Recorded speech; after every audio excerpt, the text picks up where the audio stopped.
নমস্কার বন্ধুরা, আমি রাই আর আপনারা দেখছেন রায়ের কুকিং অ্যান্ড ফুড চ্যানেল। শীত তো প্রায় শেষের দিকেই, তার আগে একবার চুষি পিঠের অবশ্যই পায়েস হয়ে যাক। তো চলুন দেখে নেওয়া যাক চুষি পিঠে রেসিপি।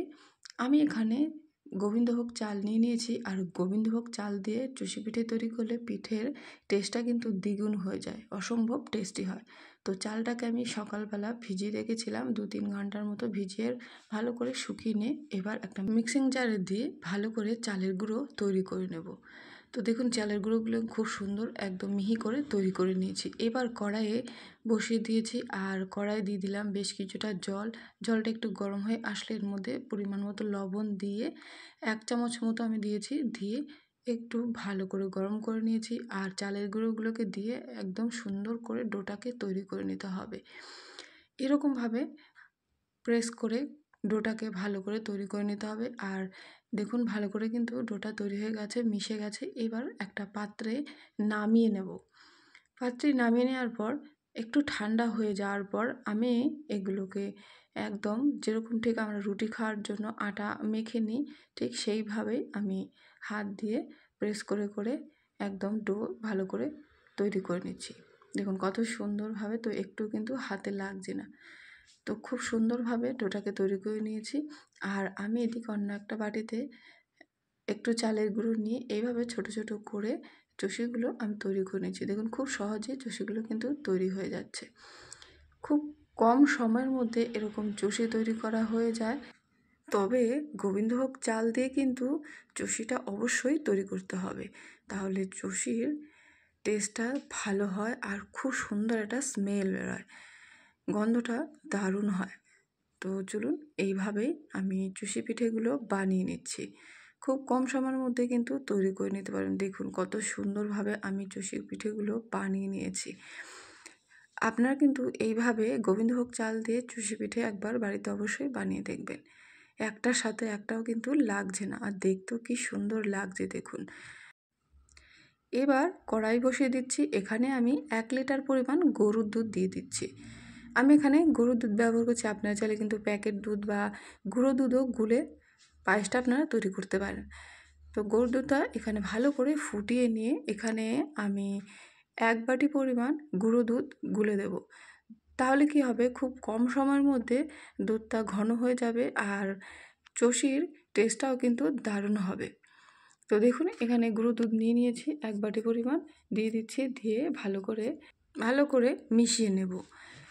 তো দেখুন ছোট হ্যান্ড মিক্সিং যেগুলো আছে সেগুলো দিয়ে আমি কিন্তু ভালো করে মিশিয়ে নিচ্ছি। এইভাবে গুঁড়ো দুধটাকে মিশিয়ে নিয়ে আমি 15 থেকে 20 মিনিটের মতো ফ্লেমটাকে মিডিয়ামে রেখে দুধটাকে ভালো করে ফুটিয়ে নিয়ে নেওয়ার পর এবার এখানে দিয়ে দিচ্ছি বাতাসা। আমি এগুলো গুড়ের বাতাসা ব্যবহার করছি, আপনারা চাইলে কিন্তু চিনি বা খেজুরের গুঁড়ো ব্যবহার করতে পারেন। তবে আমি এখানে গুড়ের বাতাসা দিয়ে এই চুষি পিঠেটা তৈরি করব। তবে এই গুড়ের বাতাসা দিয়ে করলে কিন্তু পুরো মনে হবে যে খেজুরের গুড় দিয়ে আমি পায়েসটা তৈরি করেছি। দেখুন কি সুন্দর কালারটা চেঞ্জ হয়ে গেল, কেউ ধরতেই পারবে না যে এটা খেজুরের গুড়ের চুষি পিঠে নয়। বাতাসাগুলো দিয়ে ব্যাস 3-4 মিনিট মতো ফুটিয়ে নিয়ে তারপর এখানে চষি পিঠেগুলো দিয়ে দেবো। তবে চষি পিঠেগুলো কিন্তু একবারে দেওয়া যাবে না, এরকম অল্প করে হাতে তুলে তুলে ঝরঝরে করে দিতে হবে, তাহলে চষি পিঠেগুলো একটার সাথে আর একটা লাগবে না। আর যদি একসাথে সবগুলো ঢেলে দেন তাহলে কি হবে, পিঠেগুলো একসাথে জমাট বেঁধে যাবে আর পিঠেগুলো কিন্তু ভালো হবে না। তো আমি এইভাবে অল্প অল্প করে দিয়ে নেড়ে একটু ফুটিয়ে নিয়ে আবারও বাদবাকি চষি পিঠেগুলো দিয়ে দেবো। তো দেখুন চষি পিঠেগুলো কিন্তু আমি সমস্ত দিয়ে দিয়েছি, এবার একটু ফুটিয়ে নেব। তবে 5 থেকে 6 মিনিট মতো ফুটিয়ে নিলে কিন্তু চষি পিঠেগুলো রেডি হয়ে যাবে। তো ফুটিয়ে নিচ্ছি, আর একটু পর পর আমি ভালো করে নেড়ে নেব যাতে নিচে দিয়ে চষি পিঠেগুলো বসে গিয়ে না লেগে যায়। তো দেখুন কত সুন্দর ঘন হয়ে আসছে, চষি পিঠেগুলো কিন্তু প্রায় রেডি হয়ে আসছে। আমি আরও একটু ফুটিয়ে নেব।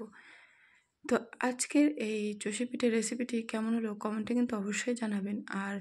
আর আমার এই রায়ের কুকিং অ্যান্ড ফুড চ্যানেলটিকে সাবস্ক্রাইব করে পাশে থাকবেন, আর পাশে থাকা বেল আইকনটিকে কিন্তু অবশ্যই প্রেস করে রাখবেন। তো দেখুন গ্যাসটা অফ করে দিয়েছি আমি। 10 মিনিট পর দেখুন গ্যাসটা অফ করে দেওয়ার 10 মিনিট পর ঠিক কীরকম ঘন হয়ে গেছে। এবার একটা পাত্রে আমি নামিয়ে আপনাদেরকে দেখাচ্ছি কত সুন্দর ঘন, আর একটা চষেও কিন্তু আরেকটা চষের সাথে লেগে যায়নি।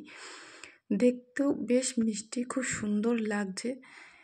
তো অবশ্যই এইভাবে একবার বাড়িতে বানিয়ে খেয়ে দেখবেন, আশা করছি আপনাদের খুবই ভালো লাগবে। আর ভোগ চাল দিয়ে কিন্তু অবশ্যই চষি পিঠে তৈরি করে দেখবেন চষি পিঠের টেস্টটাই পাল্টে গেছে, অসাধারণ খেতে হয়।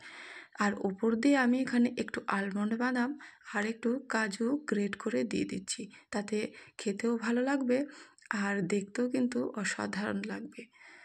তো দেখুন, দুটো ওপর দিয়ে আমি কাজু দিয়ে দিলাম, যেটা দেখতেও খুব সুন্দর লাগছে। তো আজকের এই চষি পিঠের রেসিপিটি যদি ভালো লেগে থাকে অবশ্যই কিন্তু চ্যানেলটিকে সাবস্ক্রাইব করে পাশে থাকবেন, আর লাইক শেয়ার কমেন্ট করতে একদমই ভুলবেন না।